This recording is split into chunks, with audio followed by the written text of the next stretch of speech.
April lives with her 4 children. What follows is a rich insight into her experiences of school, society, family and her life today. April's story at 40.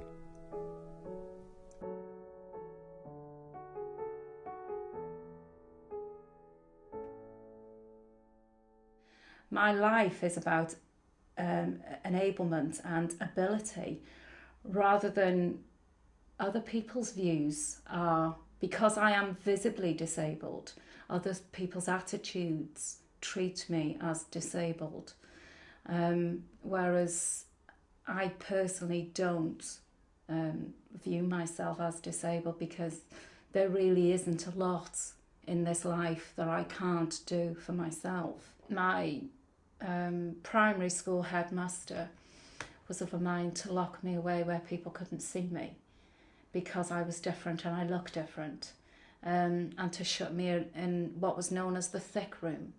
I was only allowed to go to school 2 afternoons or 2 mornings a week because they felt that I shouldn't be there that often, because it might upset the other children, because I was so very different in their eyes. So any activities I wasn't allowed to participate in.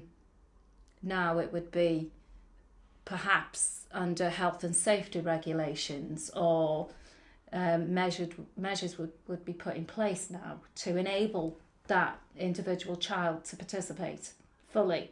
Whereas in my primary school days it was, no, you can't be involved. We don't know what to do with you, so you stay at home. Now at 40 plus, I can look back and understand it. But at that time, I remember when I was a child of 8, 9, 10, feeling immense loneliness because I was shut out. I was excluded on a daily basis. It wasn't a case of now and then being excluded. It was being excluded on a daily basis by society. So at 13, I decided I wasn't doing school anymore. I decided I quit. And as the educational system then, they didn't come out or warn my parents or anything. They just said, oh, well, perhaps that's for the best. My dad was a farmer and of old school ways, very, he viewed me as very, very different, I was his little girl he needed to protect, and my brother was much the same. So, and nobody was allowed in and everybody was kept out. So I did lead from a very young age a very, very lonely life. So learning how to form friendships and relationships has been very, very difficult. Having left school, unable to read or write, and with no clear plans for her future, April became dependent on an abusive partner and alcohol for a number of years. It was a life that finally she realised she needed to change. It wasn't easy. It really wasn't easy at all, because he was the only person that showed me affection.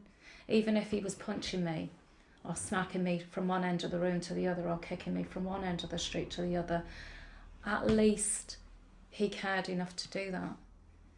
So what better way to kind of try and make sense of the whole 17 years before was to go and do a counselling course, a basic skills course.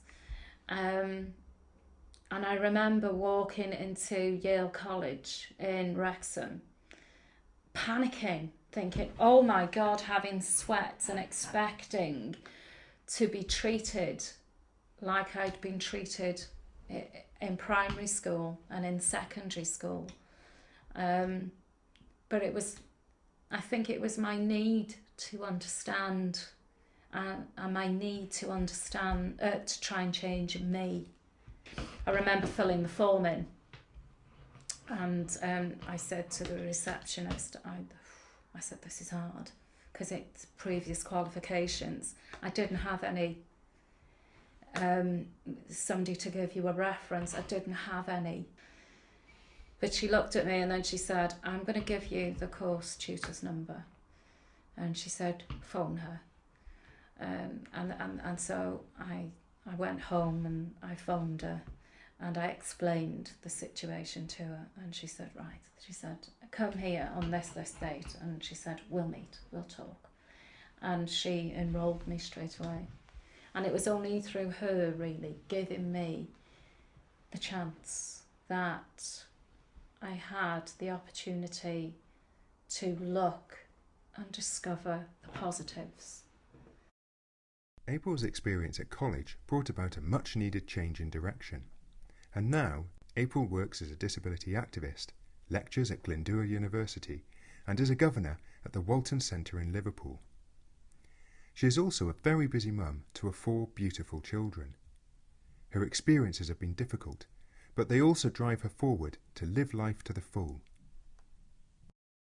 People say, but you've got bits missing, you're bilateral below elbow, for want of a medical term.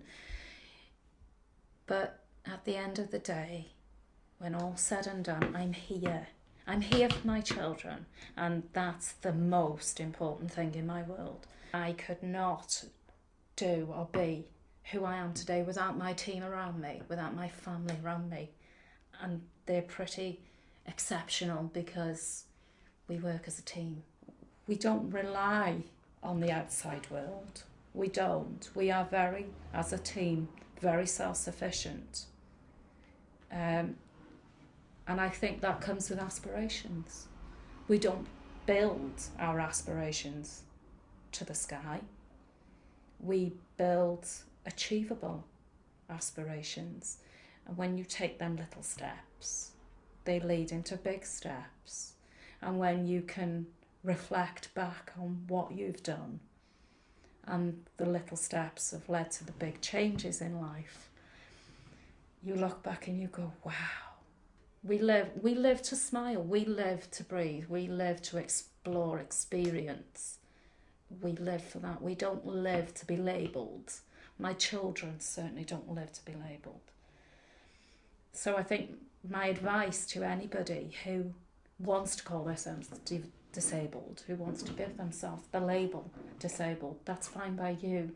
That's your choice. But get the positive back into your life. You can be sitting in that corner or wherever in that dark place. You can have the most, what people perceive, terrible thing happen to you.